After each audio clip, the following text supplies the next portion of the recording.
दुनिया के एकमात्र ऐसे योद्धा जिन्होंने स्वयं हनुमान जी को हराया था। आखिर कौन थे वो शक्तिशाली योद्धा जिनके सामने पवन पुत्र हनुमान जी भी नहीं टिक पाए। नमस्कार दोस्तों, स्वागत है आप सभी का एक बार फिर से। दोस्तों, वीडियो में आगे बढ़ने से पहले चैनल को सब्सक्राइब अवश्य करें और बेल आइकन जरूर से दबाएं। साथ ही कमेंट बॉक्स में जय श्री राम जरूर से लिख दें। हनुमान चालीसा के एक चौपाई में वर्णन मिलता है, चारों युग प्रताप तुम्हारा, हो ये प्रसिद्ध जगत उजियारा। अर्थात हनुमान जी को चारों युगों में कोई परास्त नहीं कर सकता, ना तो उन्हें युद्ध में कोई हरा सकता है। लेकिन आपको जानकर आश्चर्य होगा, एकमात्र ऐसे योद्धा भी थे जिन्होंने हनुमान जी को हराया था। तो चलिए दोस्तों, जानते हैं आखिर कौन थे वो खास योद्धा। पद्म पुराण और स्कंद पुराण में एक खास कथा का वर्णन मिलता है। कथा के अनुसार जिस योद्धा ने हनुमान जी को हराया था वो कोई और नहीं बल्कि एक तपस्वी मच्छिंद्र नाथ जी के नाम से विख्यात हैं। जी हाँ, मच्छिंद्र नाथ जी, जो कि एक बहुत बड़े तपस्वी थे जिन्हें मंत्र की सिद्धियां प्राप्त थी। इन पर स्वयं शिव जी की कृपा भी थी। ये जो कहते थे वही हो जाता था। एक बार मच्छिंद्र नाथ जी रामेश्वरम आए और भगवान राम द्वारा निर्मित राम सेतु को देखकर बहुत ही भाव विभोर हो गए और भगवान की भक्ति मन में धारण करके समुद्र में स्नान करने लगे। तभी वहां पर वानर के वेश में उपस्थित हनुमान जी की नजर उन पर पड़ी। हनुमान जी जानते थे कि मच्छिंद्र नाथ जी बहुत बड़े तपस्वी हैं।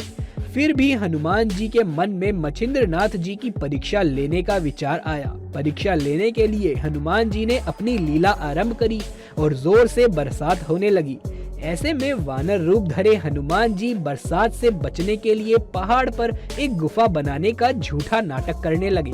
वो ऐसा इसलिए कर रहे थे ताकि मच्छिंद्र नाथ जी का ध्यान टूटे और उनकी नजर हनुमान जी पर पड़े, और ठीक ऐसा ही हुआ। कुछ ही समय बाद मच्छिंद्र नाथ जी की नजर स्वयं उस वानर रूपी हनुमान जी पर पड़ी। तब मच्छिंद्र नाथ जी ने उस वानर से कहा, हे वानर, ऐसी मूर्खता क्यों कर रहे हो? प्यास लगने पर कुआं खोद रहे हो, जबकि इसके लिए तुम्हें पहले ही प्रबंध कर लेना चाहिए था। ये सुनकर वानर रूपी हनुमान जी ने मच्छिंद्र नाथ जी से पूछा, शक्ति की बात करने वाले आखिर आप है कौन? मच्छिंद्र नाथ जी बोले, मैं एक सिद्ध योगी हूँ और मुझे मंत्र की शक्तियाँ प्राप्त है। साथ ही स्वयं भगवान शिव का आशीर्वाद मेरे साथ है। ये सुनकर वानर रूप धरे हनुमान जी ने कहा, इस संसार में केवल दो ही श्रेष्ठ हैं, एक तो प्रभु श्री राम और दूसरे उनके भक्त हनुमान। इनके अलावा कोई तीसरा नहीं है। कुछ दिन मैंने प्रभु श्री राम की सेवा करी है, जिससे प्रसन्न होकर मेरे प्रभु ने मुझे अपनी शक्ति का कुछ हिस्सा दिया है। यदि आपके पास इतनी शक्तियां हैं और आप बहुत पहुँचे हुए सिद्ध योगी हैं, तो आप मुझे युद्ध में हरा के दिखाइए तो मैं मानूं। फिर क्या, मच्छिंद्र नाथ जी और हनुमान जी के बीच एक भयंकर युद्ध शुरू हुआ। यहाँ वानर रूप धरे हनुमान जी पहाड़ के छोटे छोटे टुकड़े उठाकर मच्छिंद्र नाथ जी की तरफ फेंकते, तो मच्छिंद्र नाथ जी अपने मंत्रों की शक्ति द्वारा उन्हें हवा में ही रोक देते और फिर उन पहाड़ों को वापस हनुमान जी की तरफ फेंक देते। दोनों के बीच कुछ समय तक यूं ही युद्ध चलता रहा। ऐसे में हनुमान जी की आधे से ज्यादा शक्तियां नश्वर हो चुकी थी, लेकिन वहां पर मच्छिंद्र नाथ जी डट कर खड़े थे। वो बार बार अपने मंत्र की शक्ति से हनुमान जी का हर वार विफल कर देते। इस महायुद्ध में हनुमान जी की आधे से ज्यादा शक्तियां खत्म हो चुकी थी। हनुमान जी को बड़ा आश्चर्य हो रहा था कि आखिर ये कैसे संभव है। आज तक उन्हें कोई परास्त नहीं कर सका।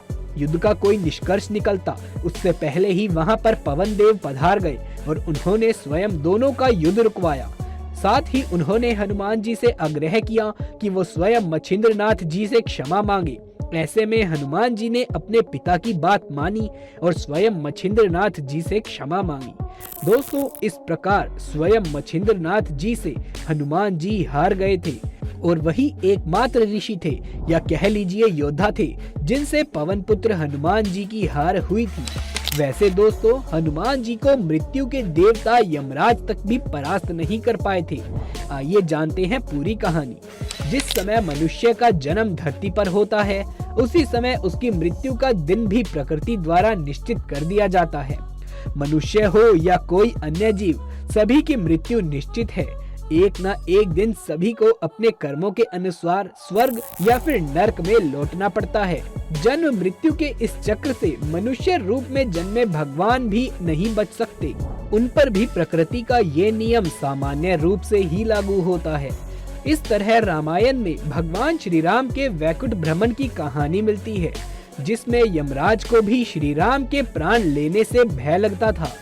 रामायण की कहानी के अनुसार भगवान श्री राम की मृत्यु में सबसे बड़ी बाधा उनके प्रिय भक्त हनुमान जी ही थी, क्योंकि हनुमान जी के होते हुए यम की इतनी हिम्मत नहीं थी कि वो राम के पास पहुंच सके। इसी कारण एक बार भगवान हनुमान और मृत्यु के देवता यमराज जी के बीच भयंकर युद्ध छिड़ गया। तो आखिर कौन विजय हुआ इस युद्ध में?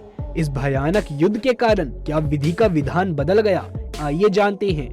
बात उस समय की है जब एक दिन भगवान श्री राम जान गए थे कि अब उनकी मृत्यु का समय हो गया है।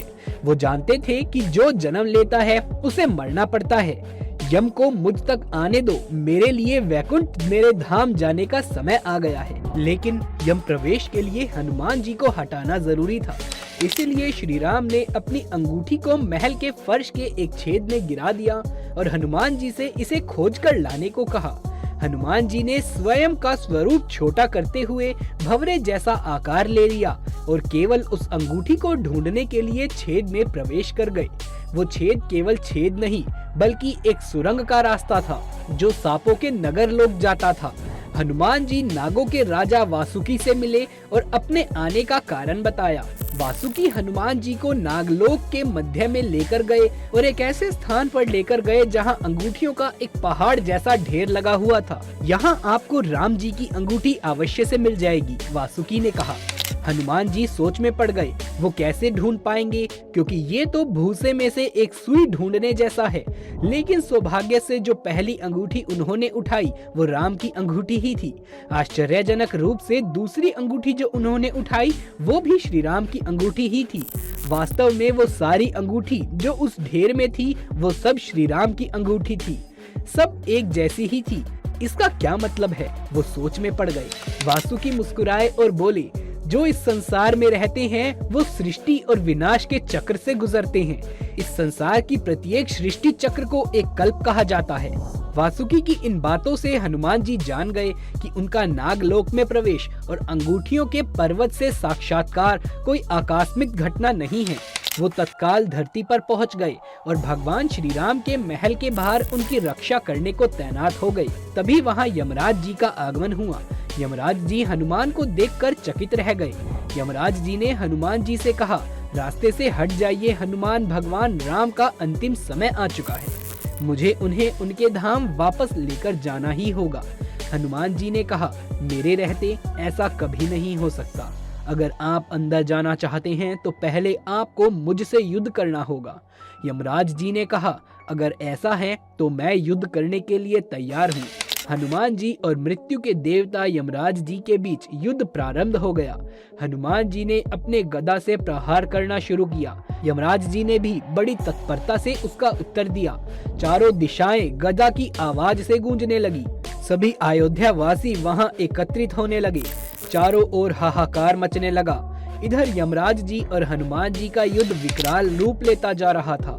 ऐसा लग रहा था कि हनुमान जी या फिर यमराज जी किसी न किसी की मृत्यु आज होनी ही है।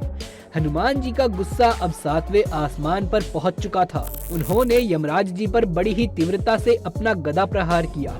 यमराज जी कुछ समझ पाते इससे पहले हनुमान जी की गदा उनके मस्तिष्क पर जा लगी। यमराज जी तत्काल वहीं मूर्छित हो गए। जब वो अपने मूर्छा से बाहर निकल आए तो उन्होंने देखा कि भगवान श्री राम वहां पहुंच चुके हैं और हनुमान जी भगवान श्री राम के चरणों में थे। भगवान राम ने यमराज जी को उठाया और बताया कि मैंने अब हनुमान जी को मृत्यु का ज्ञान प्रदान कर दिया है। आप अब जब भी चाहें मुझे यहाँ से दूसरे लोक लेकर जा सकते हैं। यमराज उस समय वहाँ से अजगर ध्यान हो गए। दोस्तों, भगवान हनुमान और मृत्यु के देवता यमराज जी की ये कहानी आपको कैसी लगी? हमें नीचे कमेंट बॉक्स में लिख करके जरूर से बताएं। कमेंट बॉक्स में जय श्री राम सच्ची श्रद्धा से लिखना बिल्कुल भी ना भूलें। साथ ही यदि आप पवन पुत्र हनुमान जी को सच्ची श्रद्धा से मानते हैं तो कमेंट बॉक्स में जय बजरंगबली अवश्य से लिखिए। वीडियो पसंद आया हो तो लाइक करके अपने दोस्तों और रिश्तेदारों में ज्यादा से ज्यादा शेयर कर दें। आगे भी ऐसे वीडियोस देखते रहने के लिए चैनल को सब्सक्राइब कर लें। जल्द मुलाकात होगी अगली वीडियो में, तब तक के लिए आप सभी का धन्यवाद।